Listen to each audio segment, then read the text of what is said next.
Metodologico deduttivo, professor Ippolito, ci porta a pensare che deve essere per forza stato il personale ospedaliero. È una cosa che dà un po' da pensare.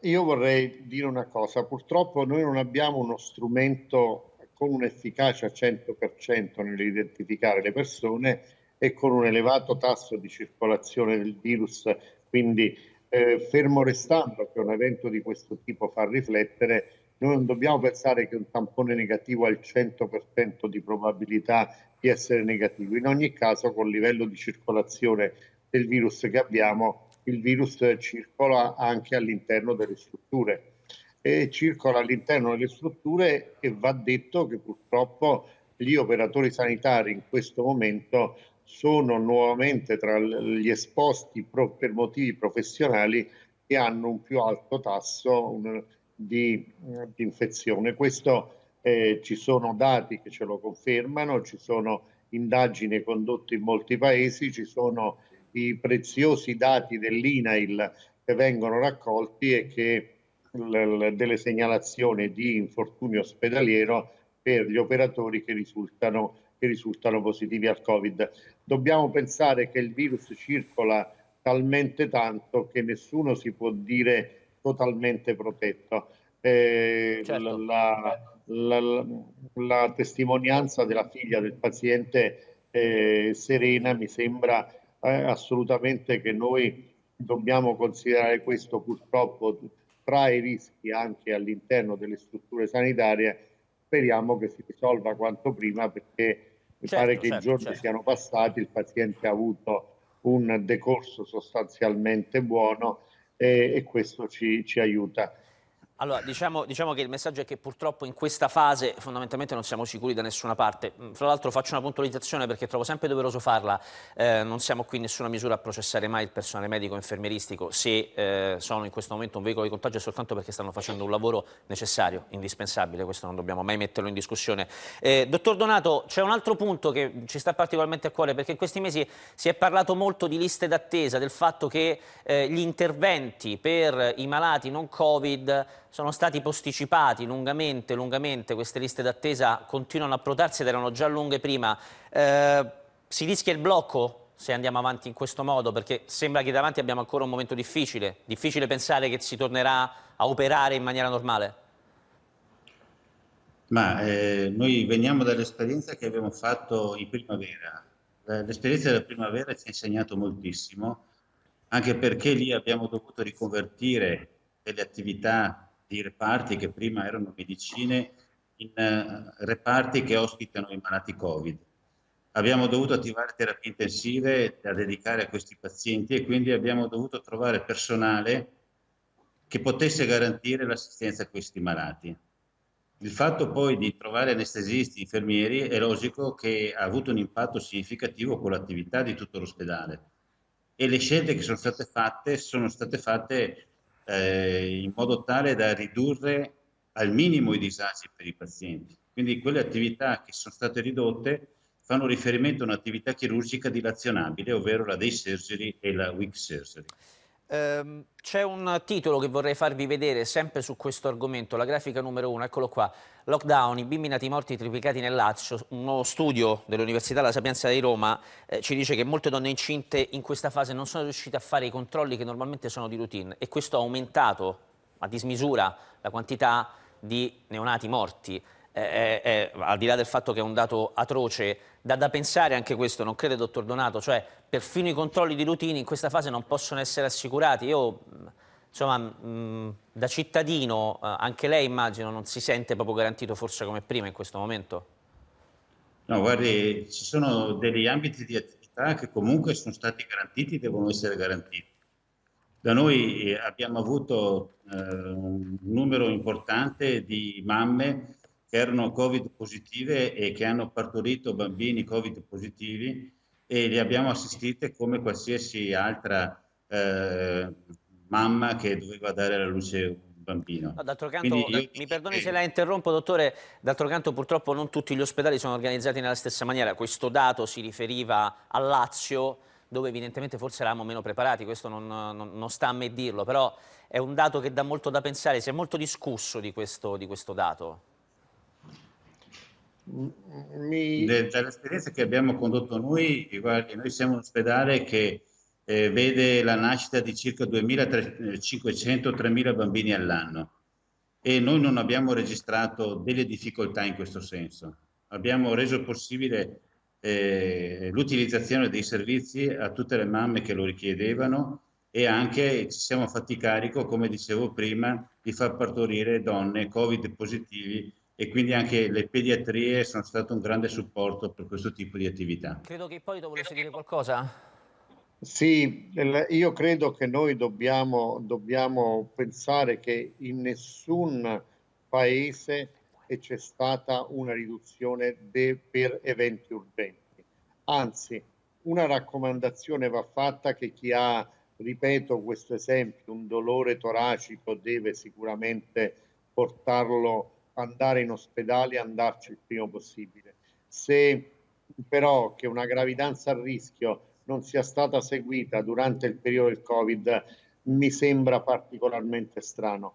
Guardi, io leggerò questa cosa perché mentre parlavo con lei lo andavo a cercare, leggerò questo studio, anzi durante la trasmissione cercherò di guardarlo, ma ritengo che noi dobbiamo ragionare che il Servizio Sanitario Nazionale in tutto il paese ha garantito l'urgenza per le situazioni. Però vogliamo dirlo, dottor Ippolito, se una gestante ha paura per un qualunque motivo, è giusto che possa andare in ospedale e ricevere le cure necessarie anche in questo momento, mi sembra sacrosanto. Esattamente, ma come le ho detto che chi ha un dolore toracico Certo, deve assolutamente andare in ospedale. Però il ragionamento che noi dobbiamo fare, e questo chi si occupa di aspetti sanitari o di politica sanitaria deve farlo insieme ai media, deve discutere, deve analizzare questi aspetti con una certa, con molta lei dice. attenzione. Se noi continuiamo a dire che gli ospedali sono sovraffollati, cosa reale, ma anche per un problema notevole di medicina del territorio, e poi però questo convince le persone che andare in ospedale sia assolutamente una cosa da non fare, noi aumentiamo i rischi per le altre persone. Allora, vorrei tornare fra poco su questo tema, insomma, quello del panico, delle paure, però prima vorrei farvi vedere un altro servizio. I tamponi sono un altro fenomeno fondamentale nel modello preventivo. C'è un infermiere marchigiano che, fra l'altro, ha preferito non mostrarsi, noi abbiamo voluto rispettare questa sua volontà. Sentite che cosa ha raccontato al nostro Stefano Sandrucci, una testimonianza abbastanza particolare. Sono un infermiere, lavoro nell'ospedale regionale. Dall'inizio di questa storia del Covid abbiamo avuto tante difficoltà perché non eravamo sicuramente preparati. Da quando è iniziata l'emergenza, con quante persone positive lei è stato a contatto? Positive direi centinaia. Io mi sono ammalato proprio perché all'inizio non avevamo idea di quelle che fossero, diciamo, i pazienti da trattare o meno con il Covid. Alcuni all'inizio si diceva se ha la febbre allora ti devi proteggere, altrimenti devi usare una mascherina chirurgica. Quindi in alcune aree lavoravi inconsapevole di quello che poteva essere le condizioni di positività o meno del paziente. Lei è stato a contatto con almeno 100 pazienti positivi. Quando è stato l'ultimo test che ha fatto? L'ultimo test l'ho fatto ad aprile, quando sono rientrato al lavoro dopo che mi sono ammalato. E perché da aprile ad oggi non ha fatto tamponi nonostante sia venuto in contatto con positivi? Perché c'è la regola che se non hai segni e sintomi devi continuare a lavorare. Qual è la vostra preoccupazione? Le preoccupazioni ovviamente sono quelle di non solo rischiare di infettare i pazienti che trattiamo, perché comunque abbiamo un contatto con questi pazienti che è giornaliero, ma anche quello di infettare le nostre famiglie. Ci si può ammalare di Covid dentro un ospedale? Molti colleghi nel reparto in cui lavoro che si sono infettati. Ippolito, credo che l'abbia sentito, no? Lei giustamente diceva è importante una comunicazione nella quale non diciamo alla gente di non andare in ospedale. Poi certo ci capitano però anche, devo dire, quotidianamente storie come questa. Siamo sempre un po' nel guado, che ne pensa?